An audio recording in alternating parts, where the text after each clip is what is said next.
Inwazja III Rzeszy na Związek Sowiecki była największą operacją militarną w dziejach nowożytnej Europy. Niemcy zmobilizowali ponad 3 miliony żołnierzy, których wspierało około 3,5 tysiąca czołgów oraz niemal tyle samo samolotów. Linia frontu rozciągała się od Bałtyku aż po Morze Czarne. Na tej olbrzymiej przestrzeni dochodziło zarówno do bezpardonowych walk między żołnierzami, jak i do bezprecedensowych zbrodni popełnianych na ludności cywilnej. W piekle frontu wschodniego znaleźli się także ludzie, którzy, mimo wszechobecnej śmierci, starali się nieść pomoc rannym uczestnikom konfliktu. Części z nich udało się przeżyć, a po wojnie przekazać potomnym mrożące krew w żyłach relacje. Jednym z nich był niemiecki chirurg Hans Killian. Jakie tajemnice skrywają jego wspomnienia? Zapraszamy na kolejny film.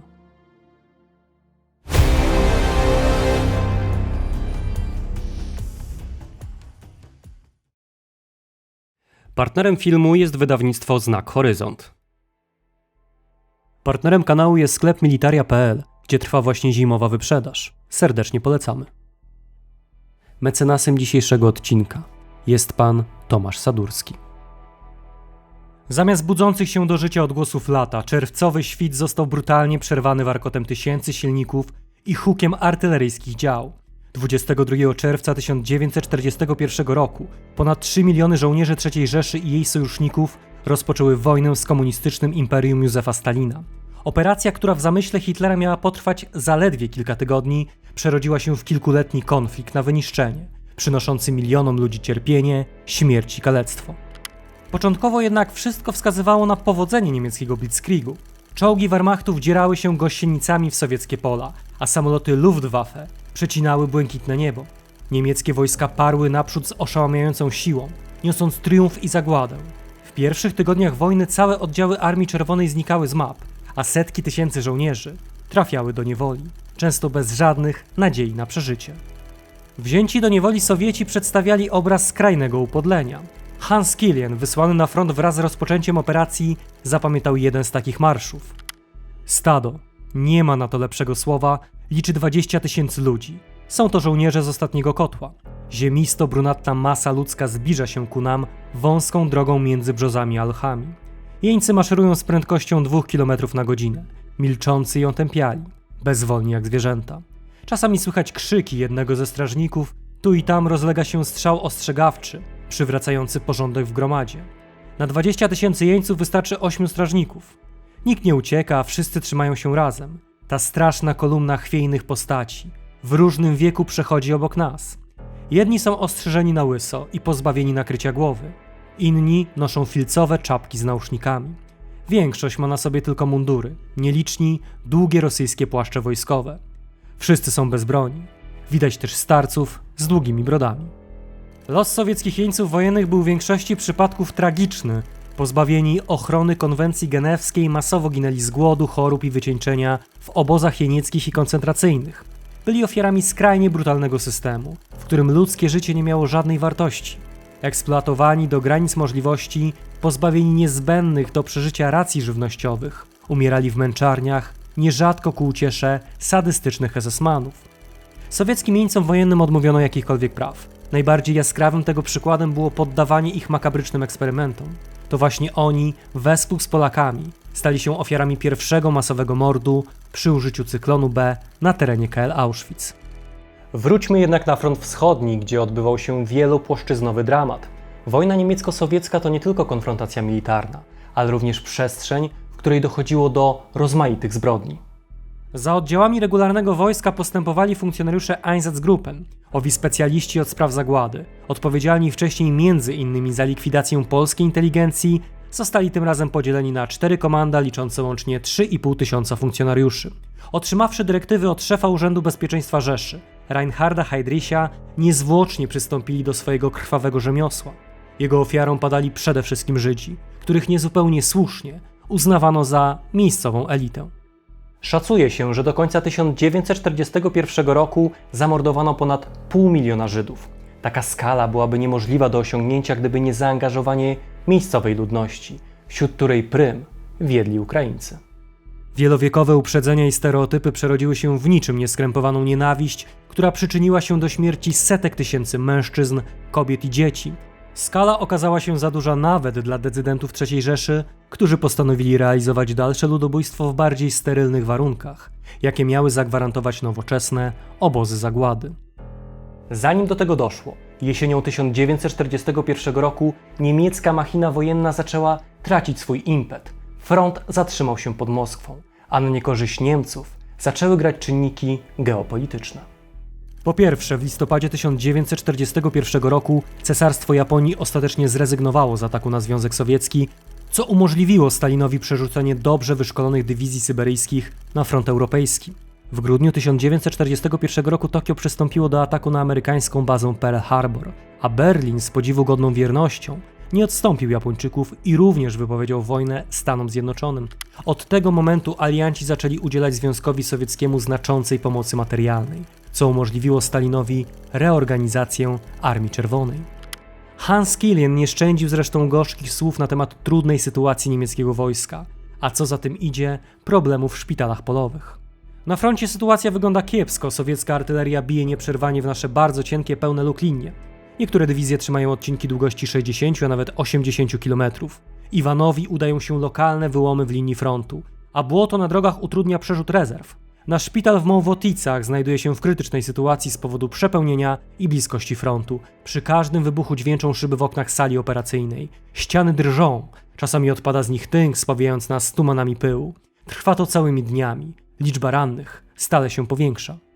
Mimo początkowych sukcesów i niewątpliwej potęgi zorganizowanych przez Niemców sił, Berlinowi od samego początku doskwierały rozmaite problemy, w tym przede wszystkim niedostateczne zaopatrzenie. Było to szczególnie zauważalne na tyłach frontu, co oczywiście odnotował niemiecki chirurg.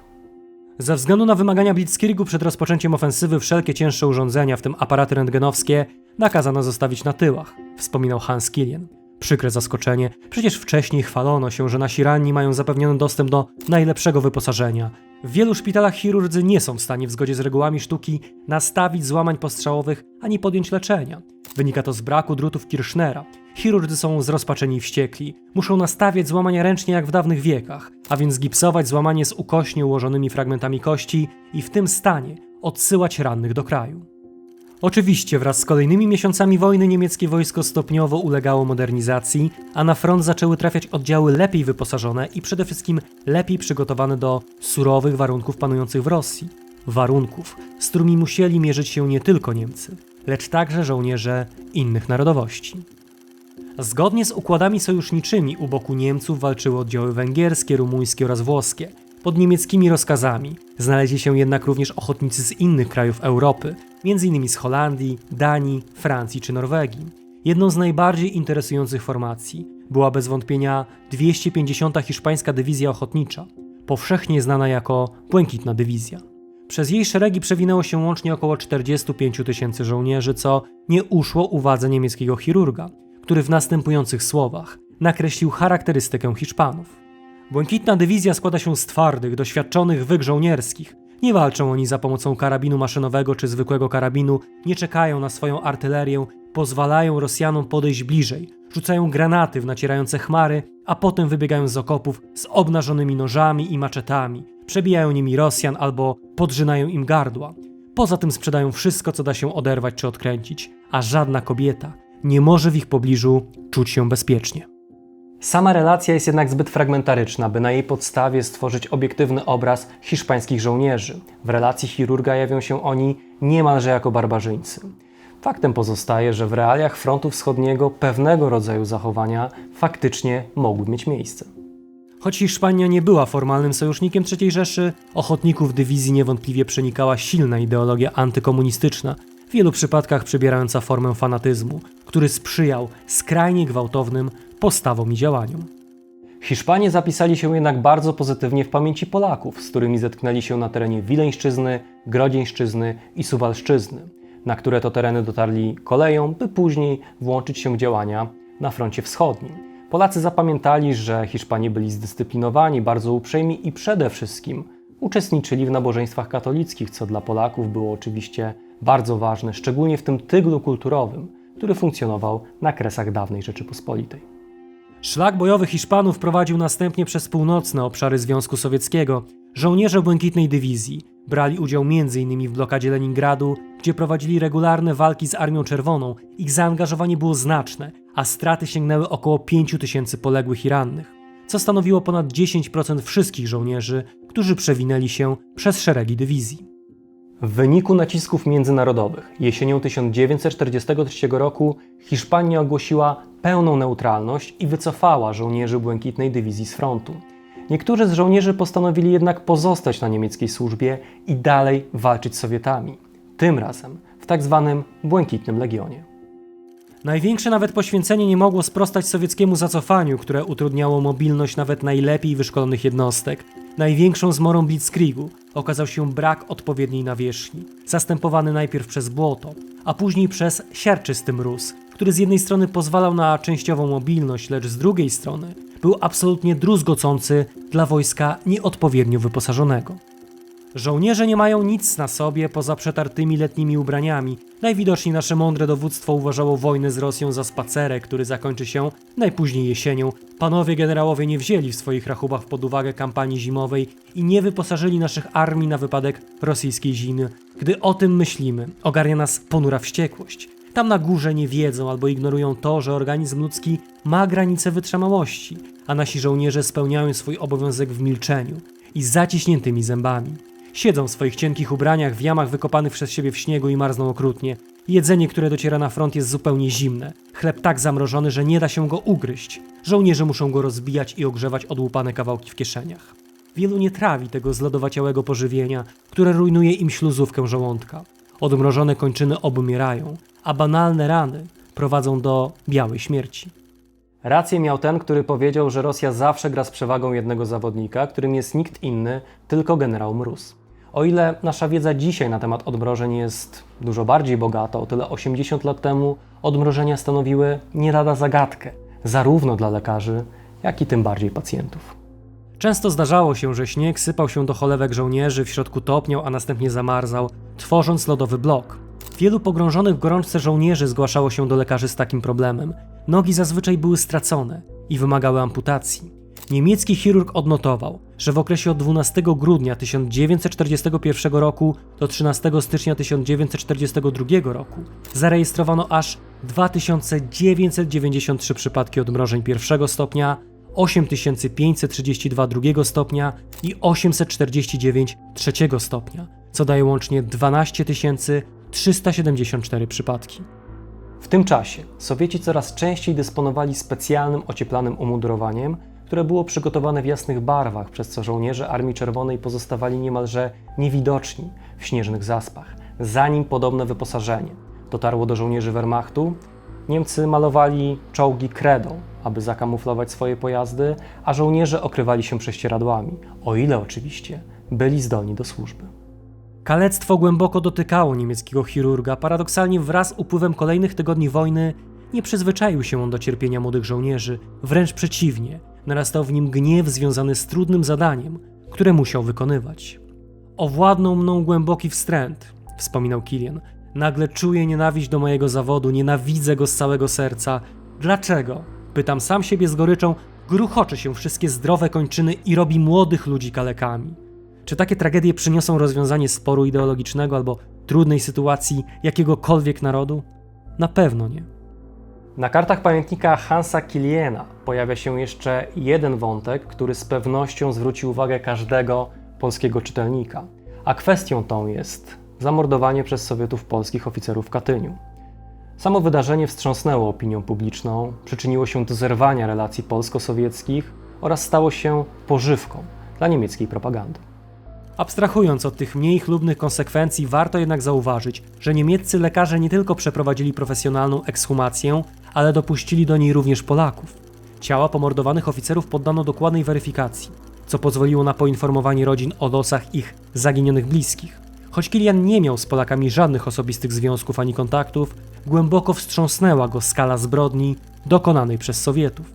Koniec października, wspominał Kilian. Krótka rozmowa z pułkownikiem Raziną z inspekcji sanitarnej. Czekam w przedpokoju jego gabinetu. Na stole leży spreparowana, pobielona czaszka mężczyzny.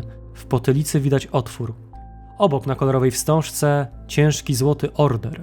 Otwierają się drzwi. Pułkownik Razina, krępy mężczyzna o mądrych oczach, raczej naukowiec niż oficer, podaje rękę i zaprasza do siebie. Co to za czaszka z tą osobliwą dziurą w potylicy? Patrzy na mnie z powagą, waha się przez chwilę, a potem odpowiada: pochodzi z masowego grobu 10 000 polskich oficerów. Pod Katyniem. Została tam wykopana. Iwan zabił ich wszystkich strzałami w tył głowy. Należała zapewne do wysokiego oficera polskiego. A co to za order? Najwyższe odznaczenie w polskiej armii. Za waleczność. Coś w rodzaju Pour le mérite. Milczymy. W pokoju jest tak cicho, że słychać hałas z dworu. Dopiero po kilku chwilach zaczynamy rozmawiać. Przypomnijmy, że w wyniku tej zbrodni przeprowadzonej nie tylko na terenie Katynia, lecz także w Charkowie, Miednoje, Bykowni i Kuropatach, Sowieci zamordowali około 21 800 polskich oficerów, lekarzy, naukowców i policjantów. Nie był to przypadek, lecz świadomie zaplanowane wymordowanie polskiej inteligencji. O tej tragedii, o zbrodni katyńskiej należy pamiętać szczególnie dziś, gdy po ponad 80 latach od tamtych wydarzeń pamięć o ofiarach, a przede wszystkim kwestia odpowiedzialności sprawców ulega stopniowemu i świadomemu zatarciu. Jeśli miałbym jakoś podsumować książkę Hansa Kiliena, to musiałbym zwrócić uwagę na to, że jest to idealna pozycja dla wszystkich tych, którzy chcą zapoznać się z historią II wojny światowej przez bardziej antropologiczną stronę, przez bardziej ludzki kontekst. Nie znajdziemy tutaj bowiem opisów wielkich bitew historycznych, ani nie spotkamy się z żadnymi informacjami na temat terroru realizowanego przez niemieckie formacje policyjne i wojskowe. Mówię o tym, ponieważ komuś, kto z historią frontu wschodniego zetknąłby się po raz pierwszy, książka Kiliana mogłaby dać bardzo uproszczony obraz niemieckiej agresji. Dla przykładu, gdy autor widzi martwych rosyjskich chłopów, mężczyzn, kobiety i dzieci, jest szczerze zdumiony śmiercią cywilów i zastanawia się nad tym, czy nie została ona spowodowana przypadkowo zrzuconą bombą. O zbrodniach rycerskiego Wehrmachtu czy Luftwaffe nie mogło być przecież mowy. Warto również zauważyć, że krytycyzm autora tych wspomnień jest raczej umiarkowany. Jeśli ktoś spodziewa się sypania głowy popiołem, to srogo się rozczaruje. Chirurg jest niemieckim patriotą i w zasadzie nie kwestionuje sensowności wojny niemiecko-sowieckiej.